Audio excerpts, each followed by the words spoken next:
मैं जुहू पर बैठा नारियल पानी पी रहा था। दोपहर के 12 बजे थे। सामने कुछ ही दूर पर एक सुंदर सी लड़की मेरे सामने घूरे जा रही थी। मैंने भी शर्म को कुएं में डालकर हाथ से बाय कर दिया और स्माइल दे दी। मुझे लगा कि आसपास कोई भीड़ नहीं है, मामला बिगड़ा तो आराम से 9-2-11 हो जाऊंगा। तभी मेरे पसीने छूट गए, क्योंकि वह हीरोइन टाइप लड़की चलकर मेरे पास आने गली। मुझे लगा आज तो पक्का सैंडल पड़ेगा या उसकी 5 उंगलियां मेरे गाल पे छपेंगी। पर गजब हो गया, उस लड़की ने आकर मुझसे हाथ मिलाया और सीधा मुझसे बोली कि चलो कहीं और चले। नारियल पानी वाला उस हूर परी को मेरे जैसे शर्मीले रोमियो के साथ देखकर ऑलमोस्ट कोमा में जाने वाला था।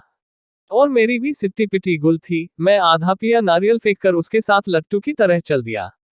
मैंने फट से बाइक स्टॉप की, वह भी लपक कर पीछे वाली सीट पर मुझसे सटकर बैठ गई और हम चल दिए। रास्ते में मैंने उसको पूछा कि कहाँ चलेगे। उसने कहा कब्रिस्तान ले लो। मैं बोला अच्छा, और वहां क्या करेंगे। उसने कहा तेरा खून पीना है मुझे।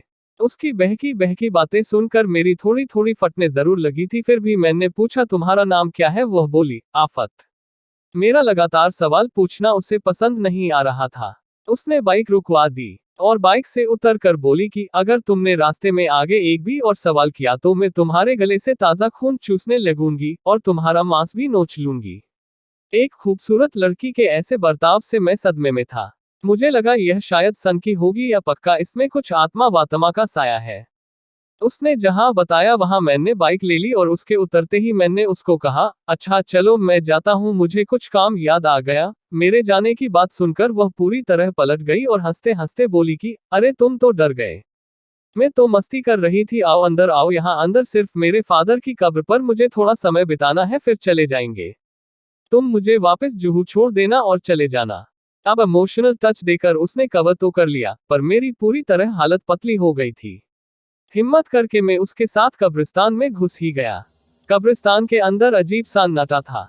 वहां पहुंचते ही उसने पेड़ की छांव में खड़े होकर अपना रूप बदला। उस लड़की ने अपने बाल बिखरा के खोल डाले और दुपट्टा पेड़ की डाल पर लटका दिया और उसी पेड़ पर उल्टी लटक गई और डायनो की तरह हंसने लगी। मैं तो पगला गया और उधर से गेट की ओर भागा। गेट पर पहुंचा तो देखता हूँ वह लड़की बिखरे बाल और लाल आंखों के साथ मेरे सामने खड़ी है। मैं कांपने और गिड़गिड़ाने लगा, पर वह मेरे सामने से नहीं हटी। उसने अजीब विकराल आवाज में कहा कि बहुत जवानी चढ़ी है ना, आज तेरी सारी गर्मी उतार दूंगी नालायक।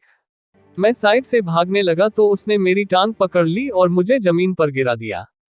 फिर उसने मुझे ऐसी जगह मुक्का मारा कि मैं बता नहीं सकता। मुझे मुक्के का दर्द कम हुआ था, पर वहां एक जोरदार झटका लगा था, जैसे किसी ने मुझे बिजली के नंगे तार पर घोड़ा पलंग बैठा दिया हो।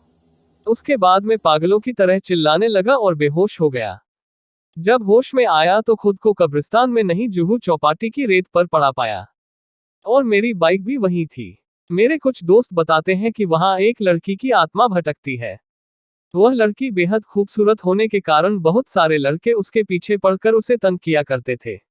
उस लड़की को कुछ बदमाशों ने रुस्वा करके मार दिया था और वहीं उसकी लाश फेंक दी थी। तब से उसकी आत्मा यहाँ आने जाने वाले मनचले लड़कों को बाइक से रुकवाकर उनको प्रताड़ित करती है। जब मुझे इस बात का पता चला तो उस दिन से शाम को अकेले में कभी जुहू चौपाटी नहीं आया और दिन भी जुहू चौपाटी गुजरते वक्त मुझे वो घटना याद आ जाती है। Thanks for watching. ऐसी ही मजेदार वीडियो देखने के लिए चैनल को सब्सक्राइब जरूर करें।